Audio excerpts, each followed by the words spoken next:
जय श्री महाकाल मित्रों। तो आज मेरे पास आया है मेरे प्रिय महादेव का बुलावा, तो मैं और दीदी निकल जाते हैं हरिद्वार के लिए। राधे राधे। तो हमारी ट्रेन आ चुकी है। किसी ने बड़ा सुंदर ही कहा है कि अपने व्यस्त जीवन से कुछ पल निकालकर हरिद्वार, केदारनाथ, बद्रीनाथ को जरूर जाए। हमें रेल में मिल जाता है बड़ा ही सुंदर और बहुत नटखट बच्चा, जो कान्हा का स्वरूप मान लो।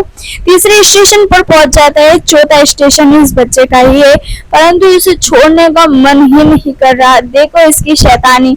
फिर हमारा पांचवा स्टेशन हमारा ही। हरिद्वार पहुंचने के बाद ऐसा लगता है जैसे हम स्वर्ग में आ गए। हरिद्वार का रेलवे स्टेशन बोर्ड देखकर बहुत सुकून मिल रहा था, परंतु अंकल को देखकर तो मुझे इतनी हंसी चली कि क्या बताऊं मैं। फिर हम सीधे होटल के लिए निकल जाते हैं, क्योंकि हरिद्वार में होटल सभी बुक हो चुकी है। होटल तो मिल जाती है हमें, परंतु बहुत मुश्किलों के बाद यहाँ रेस्ट कर फ्रेश होकर फिर हम निकलेंगे भोजन के लिए, क्योंकि बहुत थक चुके हैं। अब हम तैयार होकर निकल जाते हैं भोजन के लिए। होटल ढूंढना पड़ेगा अभी खाना खाने के लिए। और ये है दीदी, जिनका चेहरा देखकर मुझे इतनी हंसी चली, हाय हाय। फिर हम होटल पर पहुंच भी जाते हैं, भोजन की व्यवस्था हो भी जाती है। खाना खाने के बाद हमने कुछ क्लिक्स वगैरह ली है, क्योंकि अब मैं हो गई हूँ यूट्यूबर, तो उसमें जरूरत पड़ती है ना। दीदी पान मसाला खाकर मेरे पास आती है। भोजन काफी अच्छा था होटल, अगर आप हरिद्वार आए तो जरूर खाना खाएं। अब हम निकल जाते हैं रूम ढूंढने के लिए। एक कॉलोनी है, मुझे कॉलोनी का नाम याद नहीं रहा है, कृपया कर आप बताएं कि कौन सी कॉलोनी है। तो ऑटो किया है हमने, 200 रुपए लेते हैं, बहुत दूर है। ये है कॉलोनी जिसमें मेरे रूम की कोई व्यवस्था नहीं हुई है। फिर उदास होकर हम निकल जाते हैं आगे, क्योंकि यहाँ मिलना इम्पॉसिबल, और कॉलोनी हरिद्वार से बहुत दूर पड़ती है। मैं आपको जरूर बताऊंगी। इस चौराहे से होते हुए हम पहुंच जाते हैं एक संस्कृत विद्यालय में, जो यहाँ संस्कृत सिखाई जाती है। तो हमने सोचा शायद यहाँ कुछ मिले, मेरी बात करें। हमने काफी बात की है यहाँ के रिसेप्शन पर बैठे हुए टीचर से। और विद्यालय बहुत बड़ा है और बहुत ही सुंदर है। पेड़ पौधों का तो यहाँ बहुत ही ख्याल रखा जाता है।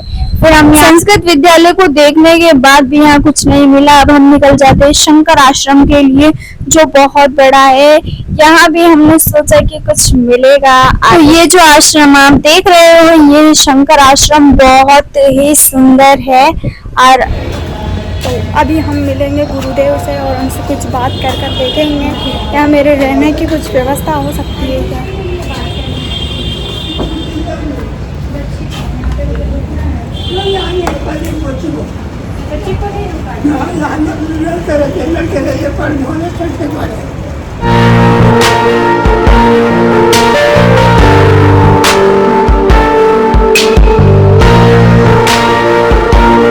मैंने हरिद्वार में एक बात बड़ी सुंदर देखी है कि यहाँ पेड़ पौधों का बड़ा ही ध्यान रखा जाता है। ये गुरुदेव है जो इधर भोजन कर रहे हैं, और इनकी तस्वीरें, इनको देखकर तो आत्मा को बड़ा ही सुकून। और यहाँ भी मेरी शिक्षा की कोई व्यवस्था नहीं मिलती है। मैंने पूरे हरिद्वार में बात कर ली तो मैं बहुत दुखी हो जाती हूँ। फिर हमने इनसे बात कर देखी एक बार, और ये भैया आए थे जो यहाँ पहले से शिक्षा लेते थे।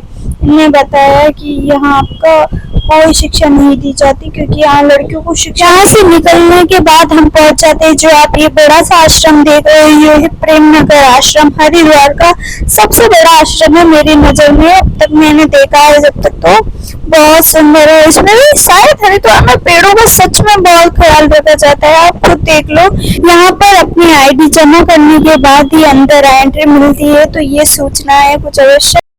तो ये है प्रेम नगर आश्रम, जो हरिद्वार का सबसे बड़ा आश्रम है।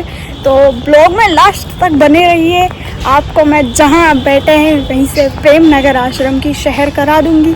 तो चलो, तो फिर हम देखते हैं प्रेम नगर आश्रम।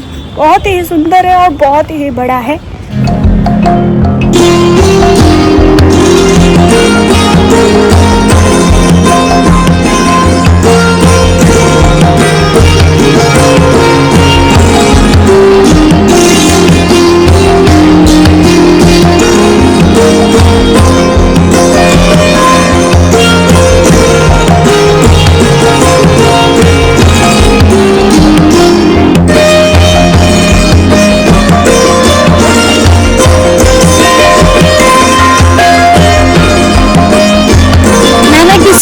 से सुना था कि जीवन में बहुत कठिनाइयां आती है और उनका सामना भी करना पड़ता है। जब तक मैं दीदी की छत्र छाया में थी तब तक लगता था कि जीवन में कोई कठिनाई आती ही नहीं है, परंतु जब मेरी बात आई, मेरे आश्रम ढूंढने की बात आई, तो तब पता चला कि जीवन का दुख दर्द और परेशानियां क्या होती है। कुछ क्षण विश्राम करने के बाद, जल ग्रहण करने के बाद हम निकल जाते हैं ये फल उठाकर आगे का आश्रम के लिए, क्योंकि भूख बहुत जोरों की लगी हुई थी। यहाँ कुछ मिला तो नहीं, फल ही मिले हैं, वो खाकर हम आपको आगे का आश्रम दिखाते हैं, जो भी बहुत। मित्रों, आपको पता है जन्नत किसे कहते हैं?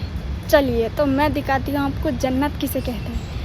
ये जो मेरे पीछे है इसको कहते हैं जन्नत। असली जन्नत इसे ही कहते हैं। परम सुख यही मिलता है, बड़ा सुकून है। जय श्री महाकाल। ऐसे ही ब्लॉग देखने के लिए बने रहिए, आगे का ब्लॉग भी जल्दी आने वाला है, वो शायद हो सकता है केदारनाथ का, और चैनल पर नए हो तो सब्सक्राइब जरूर करें। आपका बहुत बहुत धन्यवाद फुल ब्लॉग देखने के लिए।